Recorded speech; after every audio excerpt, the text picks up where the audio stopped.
হাদি ভাইকে যে গুলি করলো ফয়সাল, ইতিমধ্যে স্ক্রিনশট আপনারা একটা দেখেছেন যে সেই ফয়সাল কন্টেন্ট ক্রিয়েটর কাফির ফোন নাম্বারও খুঁজছিল। এখন ভাই অ্যাটলিস্ট সুস্থ মস্তিষ্কে এই কথাটা বলতে পারি যে স্বৈরাচারের এগেইনস্টে কথা বলেছি, স্বৈরাচারের বিরুদ্ধে লড়ছি, পৃথিবীতে আসছি, মহান আল্লাহ তাআলা পৃথিবীতে পাঠাইছেন, জীবিত আছি, মরে যেতে হবেই। সুতরাং কোনো মানুষকে ভয় পেয়ে সত্যের পক্ষে যে কথা বলবো না, দেশের পক্ষে যে কথা বলবো না, এইটা হবে না, এই কম্প্রোমাইজ হবে না।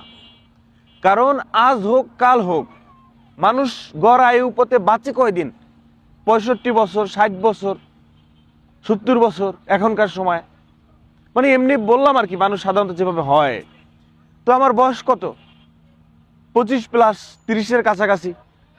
তো অর্ধেক বয়স বেঁচে গেছি আলহামদুলিল্লাহ। বাবা মা এখনো আছে, ভাই বোন আছে,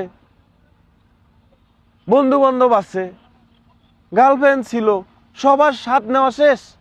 দেশের অনেক জায়গা ঘুরছি, দেশের বাইরে চায়না ঘুরে আসলাম। এখন শুধু একটা স্বাদ আছে, মক্কা মদিনা হজ উমরা করা বাকি আছে। বউ নাই, গার্লফ্রেন্ড নাই, সন্তান নাই। সুতরাং ভয় দেখে লাভ নাই। আছে বাবা মার সাথে অনেকদিন থাকছি, কাটাইছি। এখন যদি আমার জীবন চলে যায় দেশের জন্য, আফসোস নাই, বাট লড়াই করে সংগ্রাম করে চলবো।